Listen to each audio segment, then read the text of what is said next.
Karena masih ada orang-orang yang Islamofobia.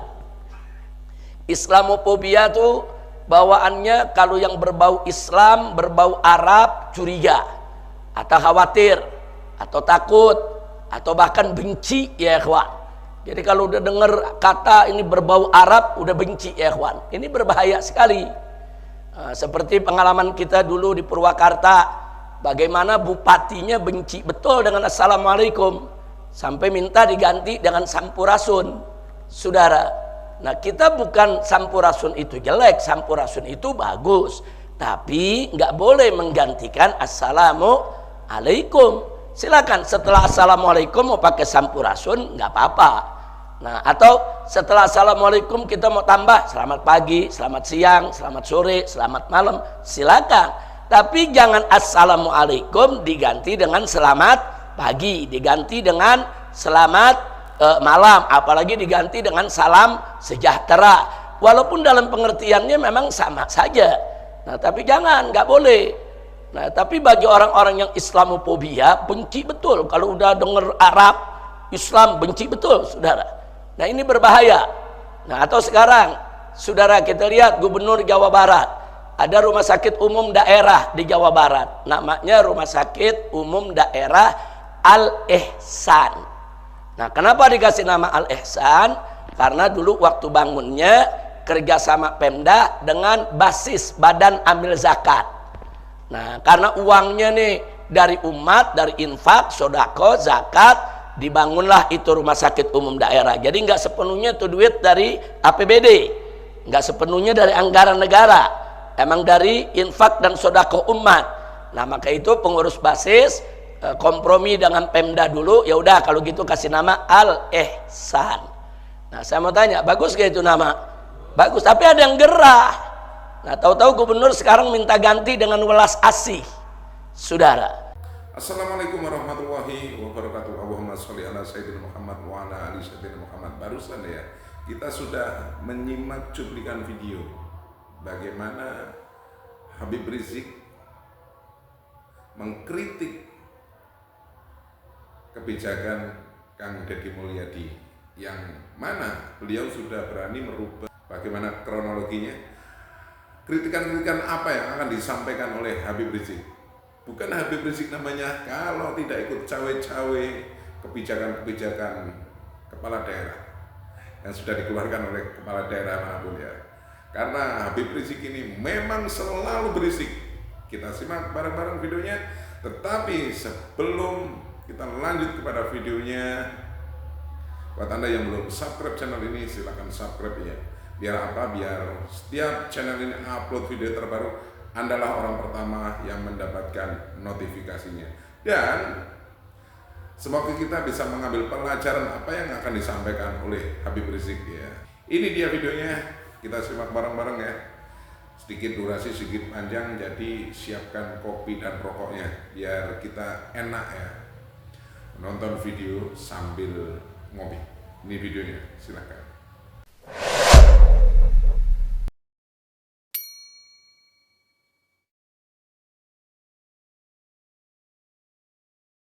Jadi di sini kita diingatkan bahwa Islam itu bukan filsafat, tapi Islam itu adalah akidah.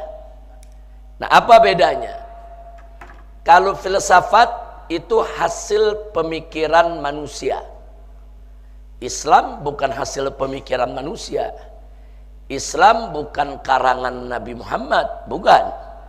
Islam itu bersumber dari wahyu. Nah, sehingga dia merupakan akidah yang harus berakar dalam jiwa kita. Nah, karena itu tolong sekali lagi beda antara filsafat dengan akidah. Akidah itu lebih mendasar, lebih prinsip, lebih berakar, lebih kuat karena dia bersumber dari wahyu. Sedangkan filsafat dari akal manusia, hasil pikir seseorang. Ada filsafat Yunani, ada filsafat Romawi, ada filsafat Barat, ada filsafat Asia Timur, Hindu dan lain sebagainya. Nah, jadi sekali lagi Islam bukan filsafat, tapi Islam adalah akidah. Nah, begitu juga di sini dikatakan Islam itu bukan tsaqafah, tapi syariah. Nah, beda antara tsaqafah dengan syariah. Sama seperti tadi. Nah, syariah itu, saudara, sumbernya adalah wahyu, sumbernya Al-Quran dan As-Sunnah, serta berbagai aneka rujukan hukum yang muktabar, syariah, aturan hukum, saudara. Kalau tsaqafah itu maknanya lebih umum sifatnya. Kalau di Indonesia biasa kita sebut wawasan. Nah, tsaqafah itu wawasan. Islam bukan sekedar wawasan, bukan. Islam itu syariat, aturan. Islam itu aturan, hukum yang datang dari Allah dan Rasulnya, bukan sekedar wawasan. Nah, begitu juga Islam itu dikatakan walaysa bihadaratin walakin akhlak. Saudara, jadi Islam itu bukan sekedar peradaban, tapi merupakan akhlak. Nah, sebab kalau peradaban itu, saudara, memang di dalamnya ada tata krama, ada budi pekerti, tapi jangan lupa peradaban itu sifatnya lebih umum. Nah, bisa jadi peradaban itu juga muncul dari adat, taqalid, adat istiadat, saudara, tradisi yang juga tidak lepas dari pemikiran manusia. Sedangkan akhlak itu dasarnya adalah sekali lagi dari Allah dan Rasulnya. Nah, maka itu nih, kata akhlak ini dalam bahasa Indonesia nggak ada. Mau disebut budi pekerti, akhlak lebih mendalam dari budi pekerti. Mau disebut tata krama, akhlak lebih mendasar, saudara. Jadi karena nggak ada padanan kata, akhlak itu sendiri sudah jadi bahasa Indonesia. Nah, jadi ada 3.000 lebih kata dari bahasa Arab sudah jadi bahasa Indonesia. Saya ada membuat kamus kecil, yaitu kata serapan bahasa Arab dalam bahasa Indonesia. Lebih dari 3.000 kata yang kita gunakan sehari-hari yang berasal dari bahasa Arab. Seperti kata layak, itu dari kata liyaqah. Layalik, layak itu bahasa, atau di Indonesia udah ada juga sekarang kata laik. Layak, tidak laik.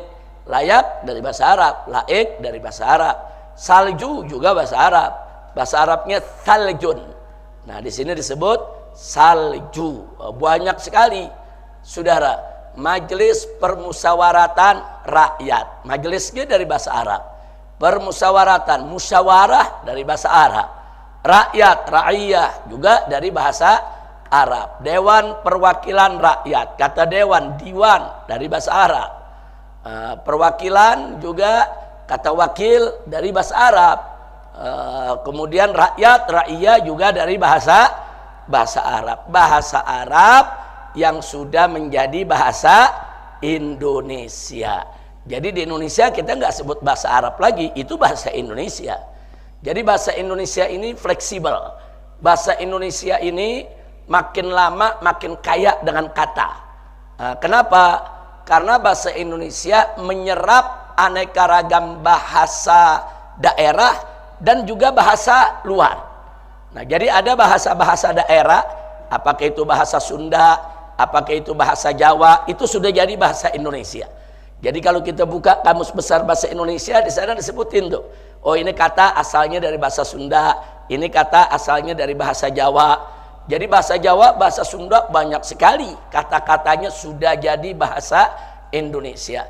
Ada juga kata-kata dari bahasa Ambon, dari bahasa Aceh, sudah jadi bahasa Indonesia.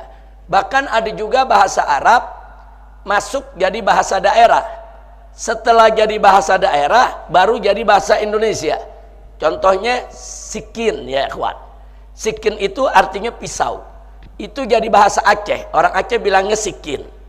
Nah, sekarang di kamus besar bahasa Indonesia ada ditulis sikin. Sikin itu artinya pisau, saudara. Nah, di kamus besar bahasa Indonesia ditulis sikin dalam kurung dari bahasa Aceh. Bahasa Indonesia bilangnya dari bahasa Aceh. Padahal bahasa Aceh sendiri dari bahasa Arab, kata sikin ya ikhwan.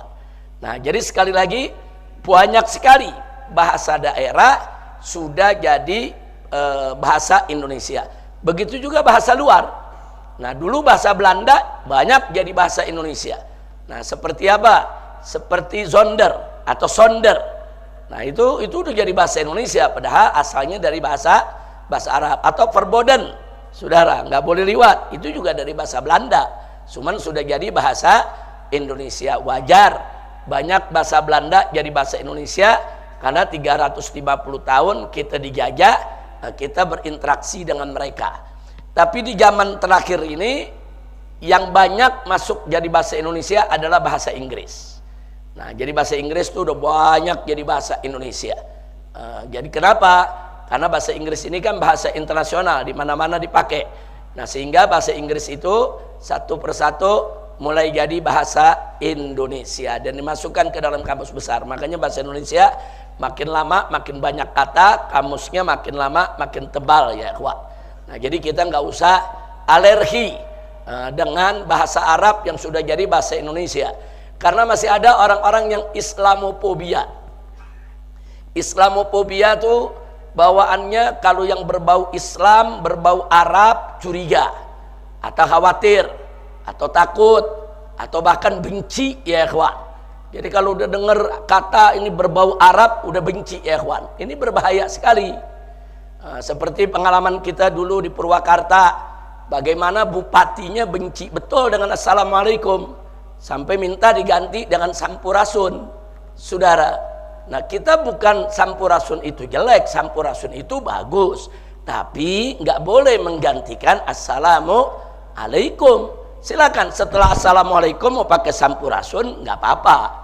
Nah, atau setelah Assalamualaikum kita mau tambah selamat pagi, selamat siang, selamat sore, selamat malam, silakan. Tapi jangan Assalamualaikum diganti dengan selamat pagi, diganti dengan selamat malam, apalagi diganti dengan salam sejahtera, walaupun dalam pengertiannya memang sama saja. Nah, tapi jangan, nggak boleh. Nah, tapi bagi orang-orang yang Islamofobia, benci betul kalau udah dengar Arab Islam, benci betul saudara. Nah, ini berbahaya.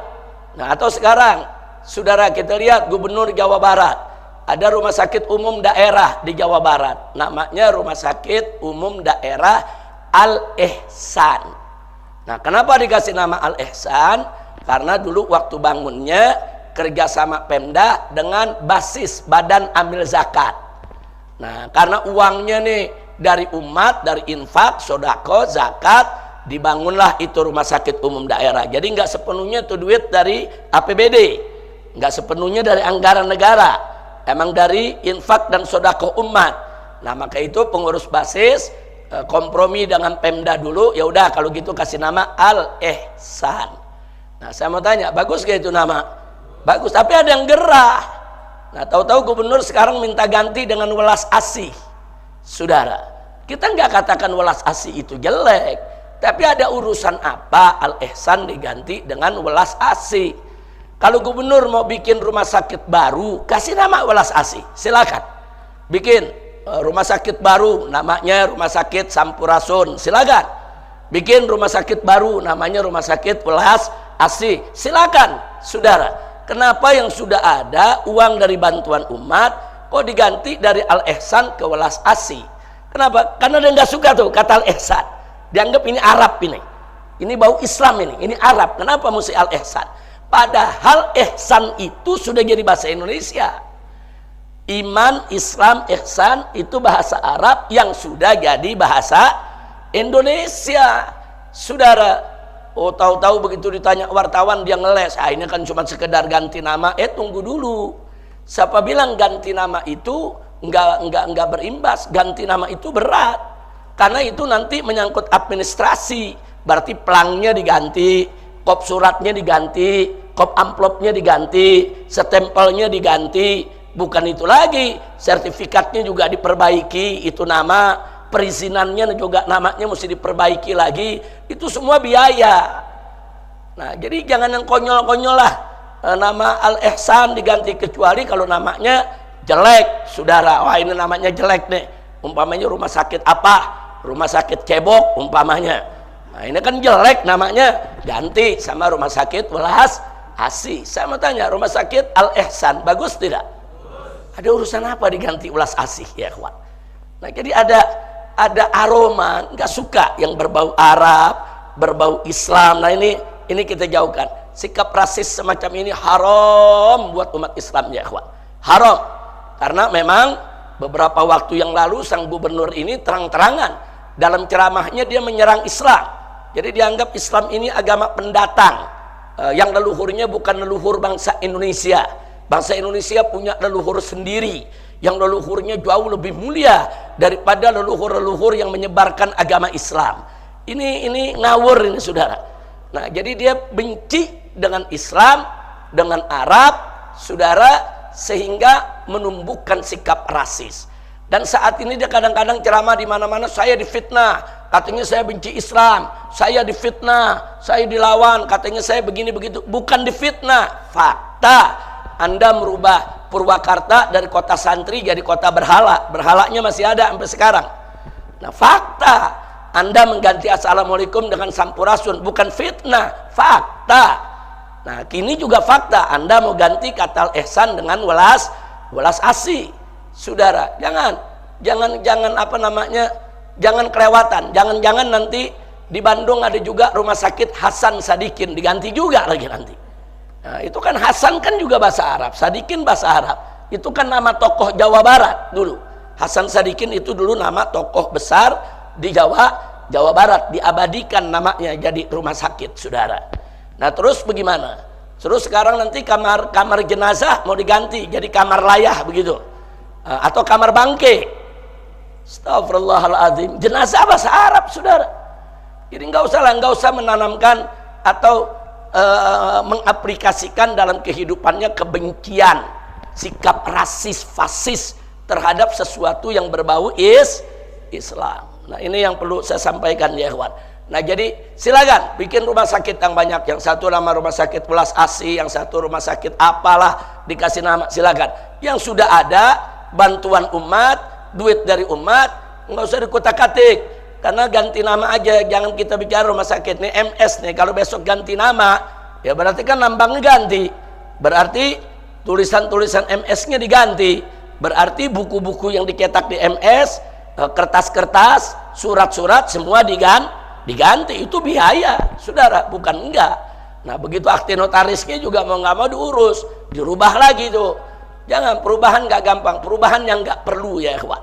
Nah itu yang kita mau sampaikan ya kawan. Jadi sekali lagi, stop sikap rasis, saudara. Nabi dulu sudah mengajarkan kita. Pada saat muhajirin datang ke Madinah, Nabi ajarkan kepada muhajirin dan ansor, nggak ada itu pribumi, nggak ada itu pendatang ya kawan. Mereka semua muslim bersaudara. Nah tiba-tiba ada Abdullah ibn Ubay ibn Salul yang mencoba, saudara, mempropagandakan sikap rasis. Dia katakan kita nih pribumi orang-orang yang mulia, sedangkan muhajirin tuh datang orang-orang yang hina, orang-orang yang rendah. Itu marahnya Nabi luar biasa, sampai Sayyidina Umar ibn Khattab radhiyallahu taala anhu datang kepada Nabi. Apa beliau katakan? Ya Rasulullah, murni an aqta'a ra'sah. Ya Rasulullah, perintahkan aku untuk aku tebas batang leher orang ini. Masya Allah. Kenapa? Karena Abdullah ibn Ubay ibn Salul ini dodongkotnya munafik. Nah dia mencoba melakukan propaganda. Oh ini kita nih pribumi orang Madinah, muhajirin tuh pendatang. Jadi namanya pendatang tuh nggak boleh begini, nggak boleh begitu, bla bla bla bla. Kita lebih mulia dari mereka. Itu dihapus dalam Islam. Tidak ada pendatang, tidak ada pribumi. Yang ada kita semua bersaudara. Innamal mu'minuna ikhwatun, al muslimu akhul muslim. Itu yang kita pegang ya kawan. Selama kita muslim, kita semua bersaudara. Jadi istilah pribumi pendatang boleh digunakan, tapi jangan digunakan untuk propaganda jahiliyah. Boleh digunakan untuk sekedar pengenalan, tapi jangan digunakan, saudara, untuk melakukan propaganda rasis dan fasis. Na'udzubillah min dzalik. Hati-hati, karena di Indonesia ini mulai ada suku-suku, saudara, yang mengangkat persoalan rasis dan fasis. Nah, sehingga nanti ada suku lain yang tersinggung, saudara. Nggak boleh. Indonesia ini ada 300 suku lebih ya, ikhwan. Nah, semua suku punya kelebihan, semua suku punya keistimewaan. Silakan bangga dengan keistimewaan yang Allah berikan kepada mereka, tapi jangan sekali-kali merendahkan suku lain ya, ikhwan. Ingat, di Indonesia ada 300 suku. Nanti kalau satu suku ngebangga-banggain diri, ngerendahin suku lain marah, nanti suku yang menghina tersebut, yang ada di daerah tersebut bisa diusir ya, ikhwan. Dan itu pernah terjadi di beberapa wilayah di Indonesia. Di Sambas, di Sampit, di Lampung, saudara. Bagaimana di Kalimantan, bentrok antara suku Dayak dengan suku Madura. Bagaimana di Lampung, bentrok antara suku Lampung asli dengan suku Jawa yang dianggap pendatang ke sana. Nah, ini nggak boleh terjadi di negeri kita ya, ikhwan. Nggak boleh. Masyarakat Sunda dari dulu terkenal dengan welas asihnya, ramahnya. Suku apa aja yang datang di wilayah Sunda diterima. Yang penting dia tidak merusak masyarakat Sunda. Betul? Oh, di Sunda suku apa aja ada ya, ikhwan. Mau cari yang Batak ada, yang Aceh ada, yang Arab, yang Cina, yang India. Di tataran Sunda banyak orang-orang pendatang. Tapi karena memang masyarakat Sunda terkenal tata keramanya, welas asihnya, welcome terhadap tamunya, alhamdulillah. Mudah-mudahan. Jadi sekali lagi, jangan lagi ada tokoh siapapun yang coba-coba menyebarluaskan Islamofobia.